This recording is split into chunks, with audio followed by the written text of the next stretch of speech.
آپ یہ سمجھیں کہ ماننے والے ہوتے کون ہیں اور وہ کس چیز کو مانتے ہیں۔ جو مقابل ہیں وہ بھی تو مانتے ہیں۔ یہ بڑے غور والی بات ہے۔ ایک آدمی درخت کی پوجا کر رہا ہے اور دوسرا آدمی جو اللہ کا مقرب ہے اسے درخت ہی سے آواز آتی ہے۔ وہ رب ہے، اللہ ہے۔ مقرب جانتا ہے کہ درخت سے آواز نہیں آ سکتی، لیکن آواز آ رہی ہے اور وہ صداقت ہے اور حقیقت ہے۔ اگر نہ ماننے والا ہو اور نہ پہچاننے والا ہو کہ یہ کون ہے تو وہی چیز دین سے منع کر رہی ہے، اور اسی چیز کے اندر سے دین پیدا ہو رہا ہے۔ دین کو کسی نظریے کے حوالے سے پہچاننا بڑا مشکل ہے۔ نظریہ تو قدم قدم پر آپ کے ہاتھ سے نکل جاتا ہے۔ آپ یہ اندازہ لگاؤ کہ جتنی تعلیم دنیا کے اندر پیغمبروں کے ذریعے ہوئی وہ ساری ریکارڈ میں ہے، اور جتنی سوشل ریفارمرز کے ذریعے ہوئی وہ بھی ریکارڈ میں ہے۔ نہ ماننے والوں کے لیے یہ دونوں علم ہیں، اور ان میں کوئی عجیب بات نہیں ہے سوائے اس کے کہ اللہ ہے، اللہ کی ذات کا ذکر ہے، اور باقی ساری کی ساری انسانی صفات ہیں۔ مقصد یہ کہ آپ ذرا اپنے دین سے ہٹ کے یا عقیدے سے ہٹ کے دیکھو تو ایک تو اللہ تعالیٰ کی ذات ہے جس کو منوایا جا رہا ہے، اور باقی ساری صفات انسانی ہیں کہ پڑوسی کا خاص خیال رکھا کرو، بیماروں کی بیمار پرسی کرو، غریبوں کو غریب ہونے سے بچاؤ، تکلیف والے کی تکلیف دور کرو، یتیم کو کھانا دو۔ یہ سارے واقعات ہیں۔ ہر عقیدہ آپ کو یہ کہے گا کہ یہ کرو۔ اب ماننے والا یہ سمجھتا ہے کہ یہ راستہ ہے میری فلاح کا کہ یتیم کو کھانا کھلاؤ، اور نہ ماننے والا کہتا ہے کہ یہ جو اللہ کہہ رہا ہے کہ یتیم کو کھانا کھلاؤ تو اللہ اسے یتیم ہی نہ بنائے، اسے آپ ہی کھانا کھلا دے۔ جب اللہ کائنات کا مالک ہے اور رزق دینے والا ہے تو آپ ہی اسے رزق عطا فرما دے، پھر ہمیں کہنے کی کیا ضرورت ہے؟ مالک تو ہے اور کہتا ہم کو ہے۔ اب یہاں ازلی انکاری آ گیا اور ازلی اقراری آ گیا۔ ازلی اقراری نے کہا کہ یہ جو اللہ نے کہا ہے کہ یتیم کو کھانا کھلاؤ تو یتیم کی موجودگی میری فلاح کا باعث ہے، اور انکار والے کے لیے یتیم کی موجودگی اس کے کفر کا باعث بنی۔ ایک ہی واقعہ دونوں کے لیے الگ الگ نتیجہ پیدا کر گیا۔ یہ کائنات آپ کو عین حقیقت کا جلوہ دکھائے گی۔ نور علی نور، ساری کائنات منور ہے، روشن ہے، اس میں اچھے انسان رہتے ہیں، پاکیزہ نفوس رہتے ہیں، دن رات تسبیح ہو رہی ہے اور واقعات ہو رہے ہیں، اور جو شکل قلب ہے اس کے لیے یہ کائنات ایک ظلم ہے، ایک حجاب ہے، ایک اندھیرا ہے، اور ہر طرف بکھرے ہوئے اور بے ترتیب واقعات ہیں۔ اب ان دونوں کو بتایا کسی نے نہیں ہے، بلکہ یہ دونوں پر خود بخود ہی آشکار ہوتا جا رہا ہے۔ سورہ شمس کی تلاوت کریں تو اللہ کریم نے اس میں بہت کچھ فرمایا ہے۔ اس میں پہلے سورج کا ذکر ہے، وہ نکلتا ہے اور چاند اس کے پیچھے آتا ہے۔ زمین آسمان کے واقعات ہیں، انسان کا ذکر ہے، اس کے نفس کا بیان ہے۔ پھر اس میں اللہ تعالیٰ نے ایک بات فرما دی کہ پھر ہم نے اس کے اوپر الہام کر دیا نیکی اور بدی کا، ایک میں بھی دونوں اور دونوں میں بھی دونوں، کیونکہ یہ انسان ہے اور ہر انسان میں نیکی اور بدی کا شعور نازل ہو گیا، اور کچھ لوگوں پر بدی کا شعور نازل ہو گیا۔ آگے پھر حکم آ گیا کہ بتایا کسی بتانے والے نے کہ یہ جو اونٹنی ہے اس کو آپ نے نہیں چھیڑنا، اونٹنی تو دنیا کی ہے، وہ اللہ کی کیسے ہو سکتی ہے؟ اللہ کی تو ہر چیز ہے اور بندے بھی اللہ کے ہیں۔ ان لوگوں میں ایک باغی اور سرکش تھا، اس نے کہا کہ یہ کیسے ہو سکتا ہے کہ اونٹنی اللہ کی ہو، یہ ہمیں بیوقوف بنایا جا رہا ہے، چلو اس کو ذبح کر دو۔ تو انہوں نے ذبح کر دیا، یعنی قتل کر دیا۔ اس کا نتیجہ اللہ کریم نے یہ فرمایا کہ ہم نے سب کو پیوند خاک کر دیا۔ اب اللہ کا حکم جو ہے اور اللہ کے بارے میں اطلاع جو ہے یہ ایک پیغمبر کے ذریعے مل رہی ہے۔ اطلاع اللہ کی ہے، حکم اللہ کا ہے، اور بتانے والا کون ہے؟ انسان۔ اور انسان جو بتانے والا ہے وہ یہ بتا رہا ہے کہ انسانوں کی بات میں نہ آنا، اور وہ پیغمبر خود انسان ہونے کی حیثیت سے اپنی بات منوا رہا ہے۔ کمال تو یہ ہے، صرف یہ بتایا جا رہا ہے کہ انسانوں کے داؤ میں نہ آنا، انسان کو دھوکہ دیتے ہیں۔ اللہ کا حکم ہے کہ میری اطاعت کرو اور میرے حبیب پاک صلی اللہ علیہ وآلہ وسلم کی اطاعت کرو، اور جس نے اللہ کے حبیب صلی اللہ علیہ وسلم کی اطاعت کی اللہ اس پر راضی ہوا۔ آپ بتا رہے ہیں کہ انسانوں کی زیادہ فکر نہ کیا کرو، انسان آخر انسان ہی ہیں، برابر ہیں، اور اپنی بات اس طور پر منوائی جا رہی ہے کہ یہ بات جو ہے قدس کی بات ہے، یہ آسمانی بات ہے۔ اب یہاں نہ ماننے والے کے لیے بڑا تعجب ہے کہ ایک طرف تو ایکویلٹی بتائی جا رہی ہے اور دوسری طرف اپنا سٹیٹس منوایا جا رہا ہے۔ ماننے والوں نے اسی بات کو مان لیا اور انہیں ایمان مل گیا۔ ماننے والے مانتے ہیں کہ آپ اللہ کے رسول صلی اللہ علیہ وسلم ہیں، سچے رسول ہیں۔ ماننے والے یہ مان رہے ہیں، اور جب صلح حدیبیہ کا موقع آیا، مقام آیا، تو وہاں کافروں نے کہا کہ یہ ٹائٹل نکال دیں اور اپنا پیور اور سمپل نام لکھیں۔ آپ صلی اللہ علیہ وسلم نے فرمایا کہ نکال دو، یعنی کہ امتیاز کی جو وجہ ہے وہ بظاہر نکال دی گئی۔ اب وقت ہے کہ جو کمزور عقیدہ ہے وہ واپس چلا جائے۔ وہ کہے گا کہ ہمارا آپ صلی اللہ علیہ وسلم کے ساتھ تعلق رسالت کی وجہ سے تھا، اور آپ صلی اللہ علیہ وسلم نے درمیان میں سے رسالت کا سلسلہ ہی نکال دیا۔ آپ صلی اللہ علیہ وسلم خود ہی اس کو نکال رہے ہیں، تو پھر ہماری بجائے تعلق کیا رہ گئی؟ ماننے والوں نے کہا کہ آپ صلی اللہ علیہ وسلم اسے نکالیں یا رکھیں، ہم آپ صلی اللہ علیہ وسلم کے ساتھ ہیں۔ یہ ہے ازلی عقیدہ۔ ازلی عقیدہ یہ ہے، ایمان کی تعریف یہ ہے کہ اللہ کو ماننا، اللہ کے حبیب پاک صلی اللہ علیہ وسلم کو ماننا، فرشتوں کو ماننا، اور جو ازلی عقیدہ رکھتا ہے وہ کہتا ہے کہ ایمان کی تعریف یہ ہے کہ ایمان بھی آپ صلی اللہ علیہ وسلم پر نثار ہے۔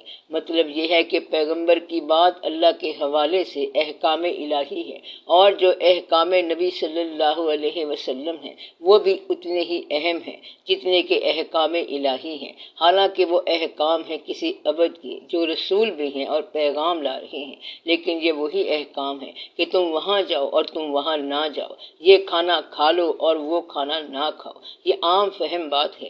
اس بات سے جو انکار ہے وہ اتنا ہی باعث عذاب ہے جتنا اللہ کی عبادت سے واضح انکار ہے۔ ہر چند کہ یہ عبادت نہیں ہے لیکن اس کے برابر ہے۔ اب یہ جو مقام آیا ہے کہ درمیان میں انسان کو پہچاننا، یہ بڑا مشکل ہے۔ اس لیے میں نے کہا کہ اگر آپ تاریخ عالم کا مطالعہ کریں تو انسانوں کی آوازوں میں سلسلہ وار دین کے حوالے سے ایک آواز جو ہے وہ اللہ ہی کی آواز چلی آ رہی ہے۔ اللہ نے کہا کہ ان سے کہہ دیجئے، اور آپ صلی اللہ علیہ وسلم نے کہہ دیا۔ تو یہ کس کی آواز تھی؟ اللہ کریم کی۔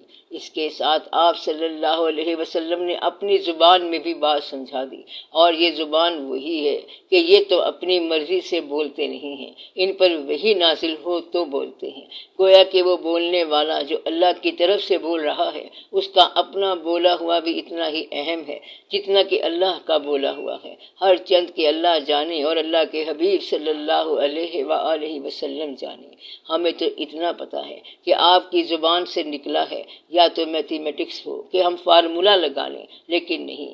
آپ صلی اللہ علیہ وسلم نے جب فرمایا کہ یہ اللہ کا ارشاد ہے تو ہم یہ مانتے ہیں، اور جب آپ کا اپنا ارشاد ہے تب بھی ہم مانتے ہیں، اور جو نہیں مانتے وہ نہ اللہ کا ارشاد مانتے ہیں اور نہ آپ صلی اللہ علیہ وآلہ وسلم کا مانتے ہیں۔ انہوں نے تحقیق بھی نہیں کرنی، وجہ بھی نہیں دیکھنی، کیونکہ یہ ایسی چیز ہے کہ اگر ازلی ایمان نہ ہو تو ماننے کا امکان نہیں ہے۔ وجہ کیا ہے؟ ہم یہ مانتے ہیں کہ آج شام کو ایک جلسہ ہوگا، وہاں آپ کو لڈو ملیں گے، اگر لڈو مل گئے تو آپ جلسے کو مان لو، اور نہ ملے تو آپ انکار کر دینا۔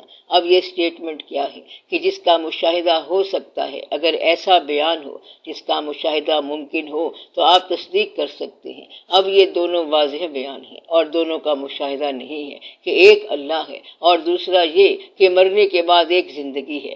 زندہ انسان کے پاس مشاہدہ ان دونوں کا نہیں ہے۔ اب سوائے اعتبار شخصیت کے ماننے کا کوئی ذریعہ ہی نہیں ہے، اور وہ شخصیت ایک انسان ہے۔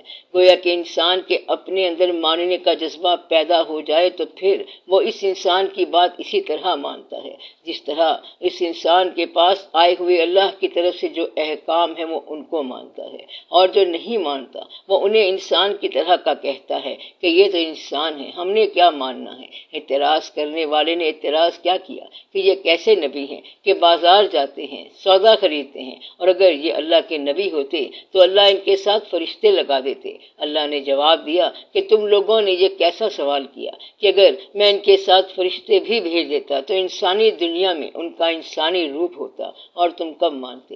انسانی دنیا میں اگر سچ مچ کا فرشتہ آ جائے تو آپ لوگ پاگل ہو جائیں گے۔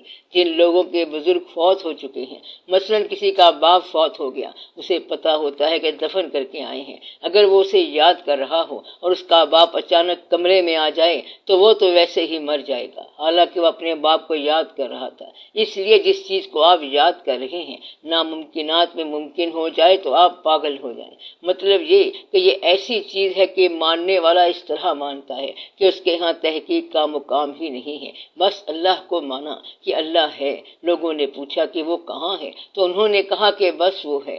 آپ صلی اللہ علیہ وسلم نے فرمایا کہ ہم معراج پہ گئے، پھر ایک مقام آیا سدرۃ المنتہا، اور پھر قاب قوسین آیا، بلکہ اس سے بھی آگے۔ یہ بیان کس کا ہے؟ اللہ کا۔ اگر یہ بندے کا اپنا بیان ہوتا تو آپ اس پر سوچتے، مگر یہ اللہ کریم کا اپنا بیان ہے کہ سبحان اللہ ذی اسریٰ بعبدہ، پاک ہے وہ ذات جس نے سیر کرائی اپنے بندے کو۔ یہ سٹیٹمنٹ کس کا ہے؟ اللہ کا، کہ ہم نے ایسا کیا۔ اب سوال یہ ہے کہ کیا اللہ ایسا کر سکتا ہے؟ ماننے والے کے لیے وہ کر سکتا ہے، اور نہ ماننے والے کے لیے یہ کوئی بات نہیں۔ پھر فرمایا کہ ایک ایسا مقام آیا کہ ہم قریب چلے گئے اور قریب چلے گئے، اور جو پھر ہوا سو ہوا۔ ماننے والے سبحان اللہ کہہ کے خاموش ہو گئے اور مان گئے۔ ابد کا مطلب یہ ہے کہ وہ نہ صرف روح ہے اور نہ خالی جسم ہے، بلکہ اب جو ہے وہ جسم اور روح کی ملاقات ہے۔ اب یہ مسئلہ ہمیشہ کے لیے حل ہو گیا۔ اللہ نے کہا کہ ہم نے اپنے ابد کو سیر کرائی، اور ابد جو ہے یہ جسم اور روح دونوں کا نام ہے، گویا کہ وہ بالوجود موجود ہے۔ میں یہ کہتا ہوں کہ اگر آپ اسے بالروح مانتے ہیں تو اگر اللہ یہ سیر بالواسطہ کرا دے تو اس میں آپ کو کیا ہے؟ مدعا یہ ہے کہ کبھی اللہ خود آ جائے اور کبھی بلا لے، کبھی بلا کے کبھی پاس جا کے دیکھ لیا، اس سے کیا فرق پڑتا ہے کہ جن کا رابطہ ہے، رابطہ یہاں ہو جائے یا رابطہ وہاں ہو جائے۔ آپ لوگوں کے لیے دونوں باتیں مشکل ہیں اور دونوں آسان ہیں۔ ماننے والے کے لیے یہ آسان ہے اور نہ ماننے والے کے لیے بڑی مشکل بات ہے۔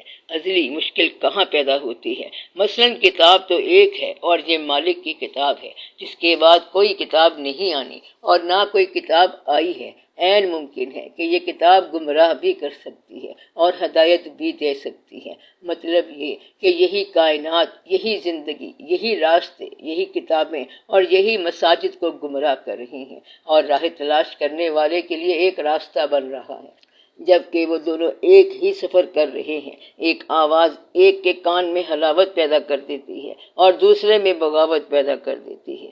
اب یہ جو چیز ہے ازلی ہے، جیسا کہ کہتے ہیں کہ عشق کا قطرہ جو ہے یہ ازلی انعام ہے، اسی طرح تحقیق بھی ایک انعام ہے، اور جو بغاوت ہے وہ سزا کے طور پر ایک انعام ہے۔ شیطان جو ہے وہ باقی فرشتوں میں سے ایک باغی نکلا، اس سے پہلے تو کوئی شیطان نہیں تھا جس نے اسے گمراہ کیا۔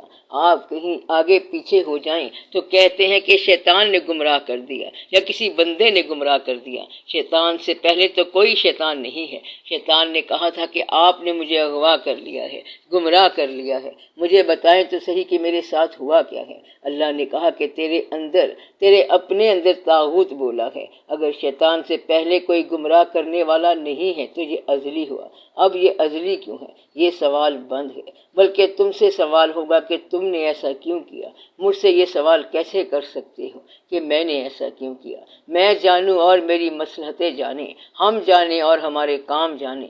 تم اس کو صرف پہچان سکتے ہو اور اس پر عمل کر سکتے ہو۔ یہ نہ کہنا کہ اسے میں نے یتیم کیوں کیا، بلکہ اس کو کھانا کھلاؤ۔ یہ نہ پوچھنا کہ میں رازق کیسے ہوں، بلکہ میرے بیان کو تسلیم کرو کہ میں رازق ہوں۔ اگر تمہیں کل سے یا پچھلے مہینے سے رزق نہیں ملا تو بھی رازق کون ہے؟ اللہ ہے۔ اب عبادت میں فرق نہ آنے پائے، اور یہ کہو کہ اللہ کا بیان سچا ہے۔ اگر رزق نہیں ملا تو اس میں گھبرانے والی کوئی بات نہیں ہے۔ جہاں ایک رزق بند ہو جاتا ہے وہاں دوسری قسم کا رزق ملنا شروع ہو جاتا ہے۔ مثلا ایمان کا رزق مل گیا۔ اس لیے اس بات پر بڑا غور کرنا کہ ماننے والا مشکل بات کو بھی آسانی سے مانتا ہے اور نہ ماننے والا آسان بات کو بھی نہیں مانتا۔ اسے کہتے ہیں کہ مرنے کے بعد ایک زندگی ہوگی۔ فرض کرو کہ اگر نہ ہوئی، استدلال کیا، وہ نہ نکلی تو عبادت تمہیں کون سا نقصان دے گی، اور اگر وہ زندگی ہوئی تو عبادت تمہیں بچا لے گی۔ جس طرح صحرا کے مسافر کو ہم یہ کہتے ہیں کہ راستے میں نخلستان نہیں ہے، چھاگل بھر لو، دوسرے کہتے ہیں کہ راستے میں نخلستان بہت ہیں، ایسے میں پانی نہ لے جانا، وقت ضائع نہ کرنا۔ اب آپ احتیاطاً چھاگل بھر ہی لو، نخلستان آ گیا تو بھی یہ پانی تم پہ کون سا بوجھ بنا ہوا ہے، اور اگر نخلستان نہ آیا اور ہماری بات سچی ہوئی تو یہ پانی تمہاری جان بچائے گا، لہٰذا گھر سے عقیدہ لے کے چلو، آگے کوئی زندگی نکل آئی تو یہ عقیدہ تمہیں بچائے گا، اور اگر نہ نکلی تو عقیدے نے تیرا کون سا نقصان کیا، اس میں تیری بہتری ہے۔ اس طرح یہ دلیل دی گئی ہے۔ مقصد یہ ہے کہ ماننے والے ازلی طور پر مانتے ہیں اور نہ ماننے والے نہیں مانتے۔ اس کی وجہ یہ ہے کہ پیدا فرمانے والے نے فیصلہ فرما دیا کہ وَمِنْكُمْ مِنْ يُرِيدُ الدُّنْيَا وَمِنْكُمْ مِنْ يُرِيدُ الْآخِرَةَ۔ آپ نے ازلی شقاوت کا جو لفظ استعمال کیا ہے وہ بڑا سخت لفظ تھا، تو ماننے کے بعد بھی جو شکی ہے شکی رہتا ہے، منافق ہو جاتا ہے۔ اللہ کریم کا ارشاد ہے کہ جب آپ صلی اللہ علیہ وسلم کے پاس منافق آتے ہیں تو وہ کہتے ہیں کہ ہم گواہی دیتے ہیں کہ آپ اللہ کے سچے رسول ہیں، اور یہی تو ایمان ہے کہ یہ گواہی دینا کہ آپ صلی اللہ علیہ وسلم اللہ کے سچے رسول ہیں۔ پھر اللہ کریم نے فرمایا کہ میں جانتا ہوں کہ آپ صلی اللہ علیہ وسلم اللہ کے سچے رسول ہیں، میں نے خود بنا کے بھیجا ہے، لیکن میں گواہی دیتا ہوں کہ یہ منافق جھوٹ کہہ رہے ہیں۔ گویا کہ جھوٹا آدمی سچ بولے تب بھی جھوٹ ہے، جھوٹا جو ہے وہ ازلی ہے، جھوٹا جب ازلی ہے تو وہ اگر سچ بولے تب بھی ازلی جھوٹا ہے، جھوٹا اگر نماز بھی پڑھے تو یہ جھوٹ ہے، جھوٹا اگر بظاہر امیر المؤمنین بن جائے تب بھی جھوٹا ہے، جھوٹا اگر شریعت میں رہ کر یزیدیت کرے تو بھی جھوٹا ہے۔ یزید کی نماز اور ہے، امام علیہ السلام کی نماز اور ہے۔ ماننے والے جو ہیں وہ ازلی طور پر اور طرح سے مانیں گے اور انکاری اور طرح سے رہیں گے۔ یہاں جس شخص نے حضور پاک صلی اللہ علیہ وسلم کی ذات پر درود بھیجنا ہے، کیا اس کو پتہ نہیں ہے کہ یہ نسبت کیا ہے؟ اگر کوئی شخص یہ کہے کہ جلدی سے امام علیہ السلام کو شہید کرو کیونکہ ہم نے نماز بھی ادا کرنی ہے، تو اس سے پوچھو کہ تم کون سی عبادت کر رہے ہو۔ مدعا یہ ہے کہ یہ کون سی عبادت ہو رہی ہے۔ عبادت اگر بغیر پہچان کی اور کسی لالچ کی بنا پر کی جائے تو یہ اصلی شقاوت ہے، یہ عبادت نہیں ہے۔ عبادت یہ ہے کہ دل سے تسلیم کرو۔ اللہ کریم نے فرمایا کہ اے ایمان والو، ایمان لے آؤ، یعنی کہ ایمان لاؤ۔ گویا کہ ایمان لانے کے بعد بھی ممکن ہے کہ ایمان آپ کے قلب میں داخل نہ ہو۔